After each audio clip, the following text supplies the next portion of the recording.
Hey everybody, welcome back. As you can see, I'm not in the garage today. I'm going to talk about something a little different today. And what we're going to discuss today is the brains of oval window racing. Yeah, I know, you guys all think that's me. It's not. What I got here is my ECU out of Simon. And I think I've mentioned this a few times, but it's a little dirty. I'll get a clean sheet here, but this is where I got it. It's do-it-yourself auto tuning engine management systems. This particular model is a MegaSquirt 2 with extras, and I'll try to remember. I've had this thing for a long time. Believe it or not, I actually assembled all these little things. DIY sells it a couple of different ways. They sell it assembled or unassembled, and you can buy it either way. If you have some basic soldering skills and can follow paint by number, I recommend buying it and doing it yourself. That way you kind of understand it a little bit more. But what you got here, this is, like I said, a MegaSquirt 2 with extras on the V3.0. That's the 3.0 board. And I opted for this right here is the Map Daddy. I don't remember if it's, let's say on there what it is. I think it may be a 4-bar map sensor, but I'm not sure. I'll try to find it and link it down below. But it is for boosted applications. And it does come with a little extra cost. And then it's got this mother or daughter board. I think it's what, I'm not sure if that's what's different with the extras or if that's what's different from the MS1 to the MS2. Like I said, it's been a while since I've played with this thing. But the unique thing about this board is it's got this Pronto board right here. And you can see I've kind of got some mods on here. Yep, Pronto area. What that allows you to do is some upgrades. And I think I've got, looks like I've got 2 wires running on here. Yeah, it looks like I've got maybe 2 upgrades on there. Can't remember, it's been so long. I should learn to write this stuff down. But I know one of them is the one thing on here is the 2-step, or the what I call the launch control. The other upgrade might have been for the wasted spark setup I'm running. But what I'm doing is I'm going to be modding this so I can run this electronic boost controller. Let's do a little opening up here and taking a look at this thing. Here's the electronic boost control. Looks like it's by AMP. I did get this from DIY along with their mod kit. I'll show you the mod kit here in a minute, but this is a 3-way valve. Basically, you're going to run the turbo boost into here, and then this is going to come out here and go to the wastegate. And then this will be open to the air, I believe. And this will allow me to control my boost with the ECU, which will be nice because I won't have to worry about the little manual thing that failed on me. I believe the way the boost controller is controlled on here is the table inside of TunerStudio will have RPM and then throttle positioning. So you'll control, I think there's several different ways of controlling it, but the way I'm going to be controlling it was with the wherever the throttle positioning is at and whatever RPM I'm at, you can set where you want your boost. And then there is a max boost setting in there, which I think I was able to run that before adding all this because I see when I go into TunerStudio and open it up, that option is able to be used, which I could have set my boost controller for 18 pounds or whatever and probably saved a couple of cylinders. But here's the mod kit. But this kit comes with a few screws or mounting hardware, your cream for your gel for the heat sink, some mounting hardware, the switch, which will go on the heat sink, and then 2 resistors. And I'll have to give DIY some props here because I was emailing back and forth several times with Randy. Randy answered some questions that were very simple for him, but not so simple for me. I couldn't remember if resistors here were directional or not, and he answered that they were not directional. You can put them in either way. What we're going to have to do is make sure that we put the 10K in a certain way and the 100K in a certain way. And then these things are, I think I'm going to have to email them back and ask them, because in the instructions it said to hook the wires up to left, right, and center. And I don't know if they're labeled on here, left, right, and center.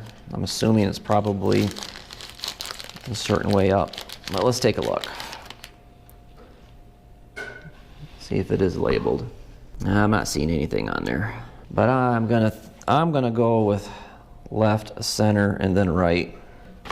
This here is the wiring diagram, which can be found right with the mod kit on DIY's website. This is basically just telling you how it's supposed to be done. And it looks like the 100 ohm resistor will go up on top.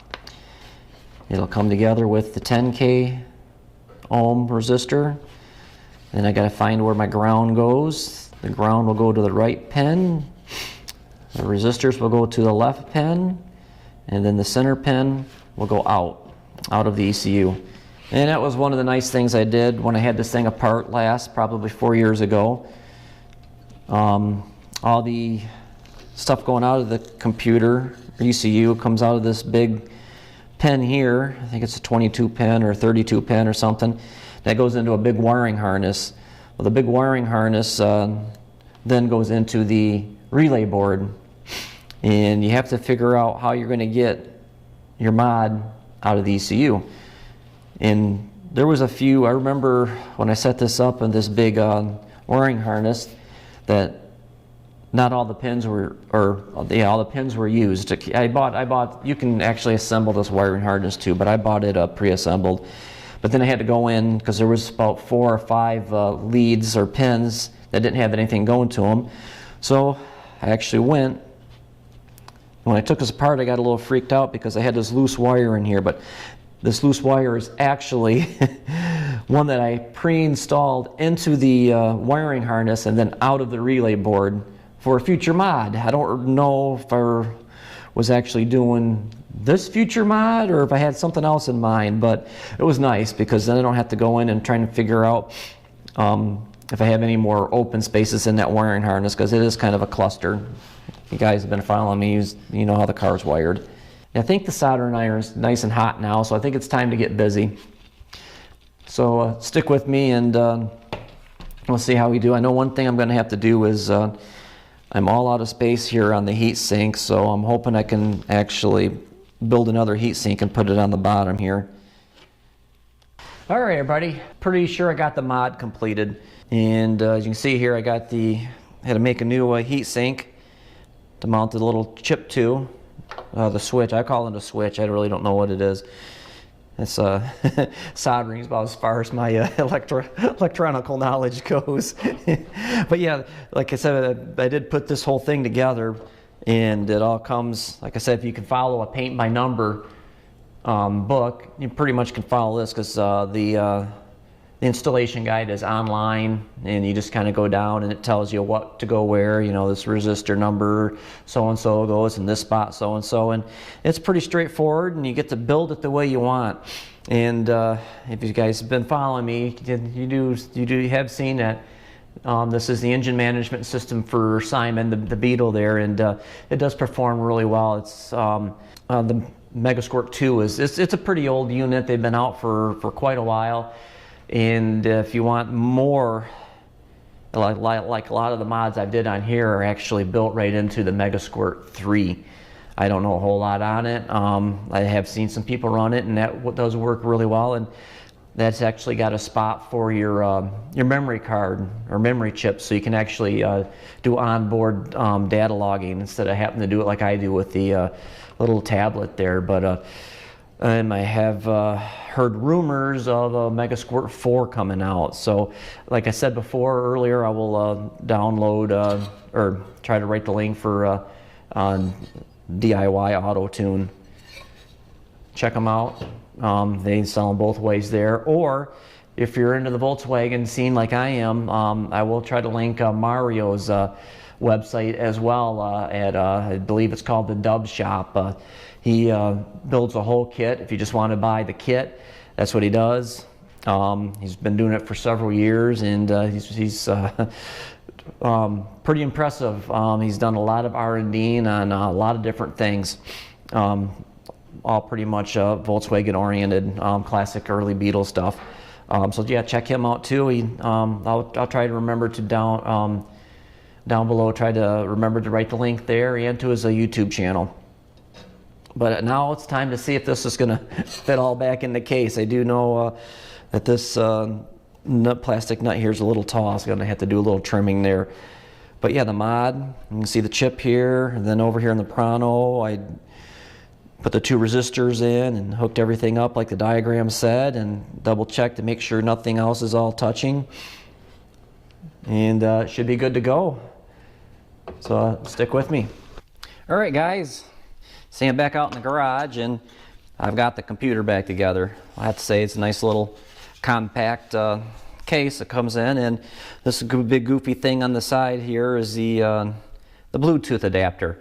You guys probably see me running the tablet. Now that's how I hook up to the to the ECU with either the laptop or the tablet. They both hook into this YouTube device, and I believe that was purchased from the people that bring you TunerStudio. I think if you go to TunerStudio.com, it's on their website, along with their with the MegaView and the TunerStudio for the software to run this thing. But now I got to reinstall the battery back into the car, and then I'm going to briefly just plug this in and see if everything still works. Well, I can't tell if everything still works because the engine, of course, is out of the car. But yep, hang with me. Well, as I wait for the software to boot up, go over here and kind of show you the car. Basically what got going on here is I just kind of briefly stuck the ECU right here, but this yellow wire I got coming out of the relay board, that's the relay board. This is what I was talking about when I said I had one plumb through the big wiring harness here. It all goes into the relay board, then everything goes out from there. Let's go see if the software's booted up. Got something going on here.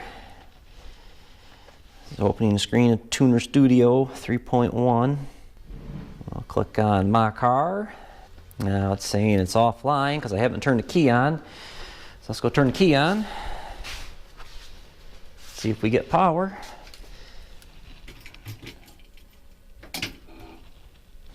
Everything clicked. I pulled the fuses. Oh, there we got something going on here.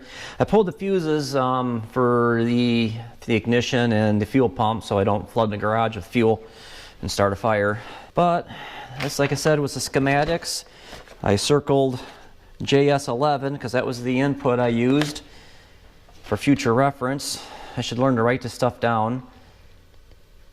Now we're going to go over here and tell the ECU what we did.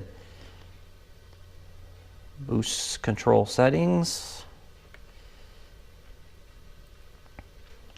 All right.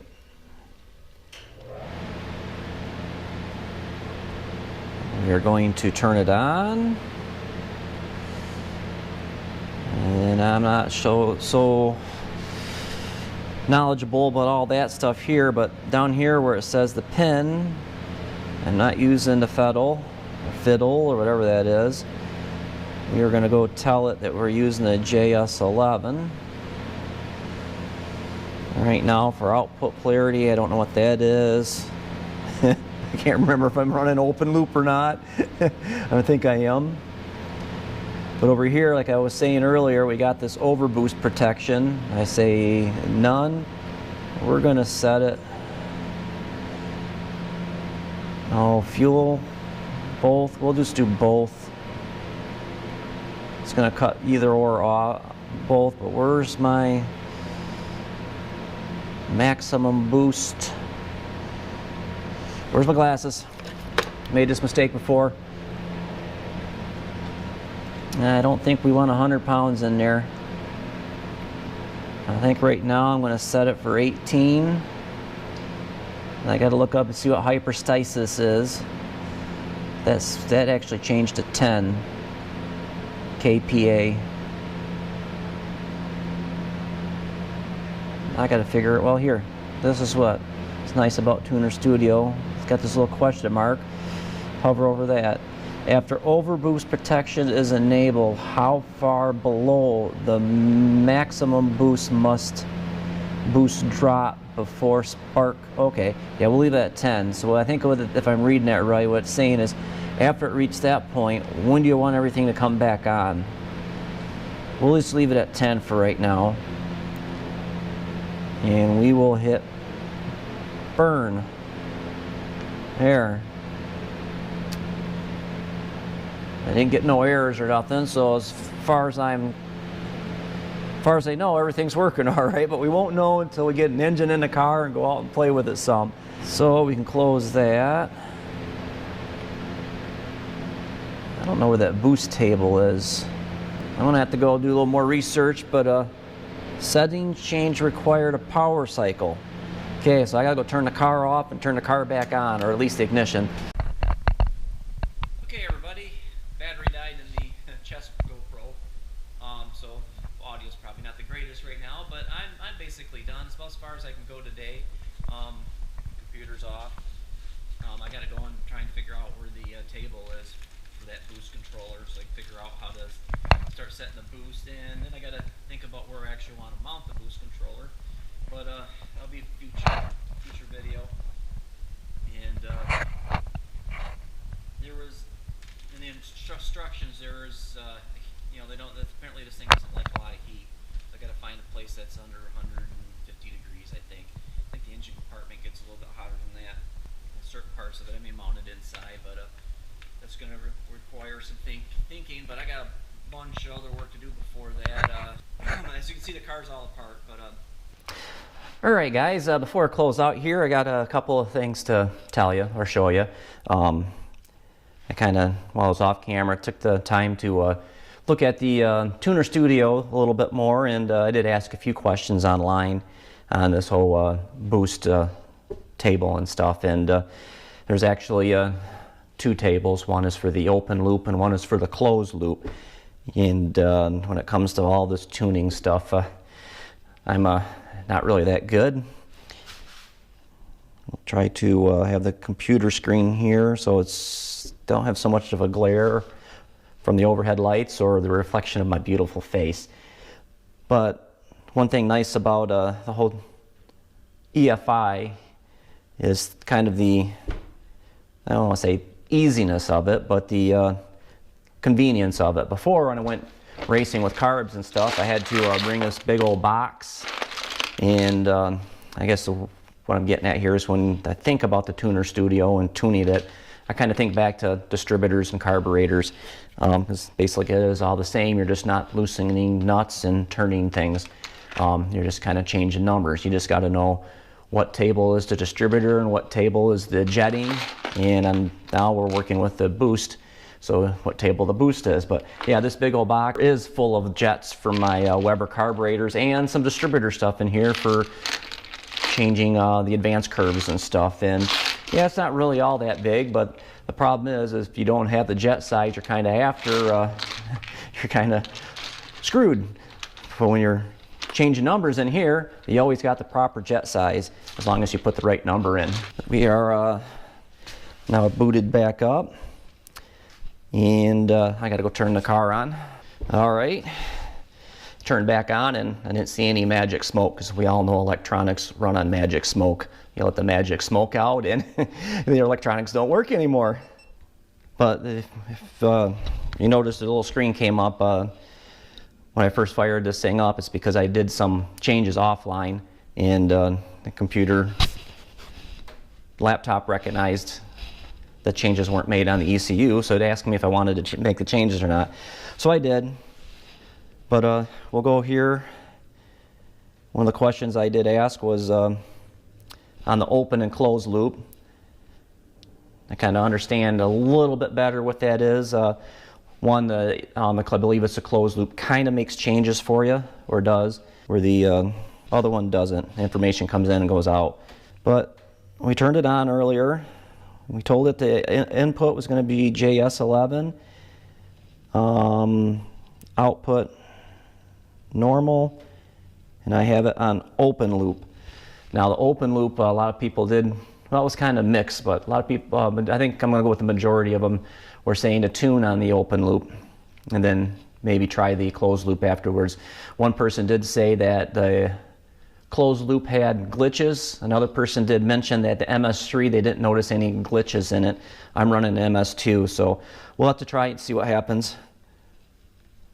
But over here, I did set this wrong with this maximum boost KPA. I wasn't thinking, it's saying KPA.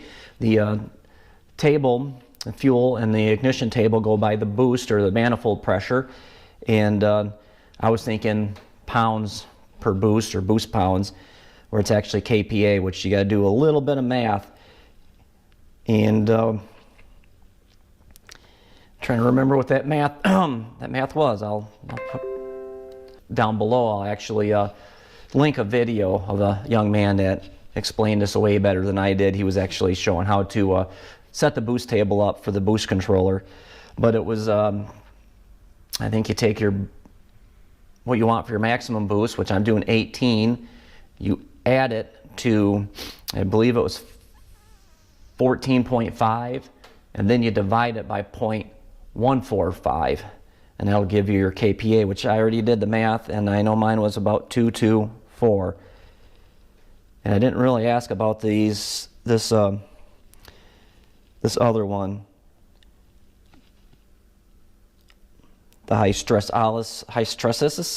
I can't pronounce it. But anyways, if you hover over the little question mark, it tells you that's where you want the. If you hit that max boost, where do you want it to start back up again? Because it's going to shut down, and I actually chose to do both, but I'm going to change that to just shut down spark. I think I'm going to want as much fuel in the cylinders as I can get, so I don't get a lean situation, which I think I got my launch control set to both too, and I think I'm going to go change that back to just cut the spark. And now it's asking if I want to burn it, and I'm going to send it. Boom. So we'll close that out. And I found the tables. The tables were in here too. Like I said, there was 2 of them. This one's duty cycle table for the open loop. And I went and changed it because it started out at 500 RPMs and it only went to 7,000 RPMs. And I think I'm hoping to see just a little bit more than 7,000 RPMs. The setup I had last year, I was only seeing 6,300 RPMs, but I'm putting larger exhaust ports in and a bigger turbo, and I may possibly regrind the cam, or have the cam. I'm not going to do it, but I'll send the cam out and have it regrind. But I don't know if I'm going to do that yet. I may try this setup first. Oh, and then I'm changing some gearing, so I may not need to go that high. We'll see how the car runs this spring.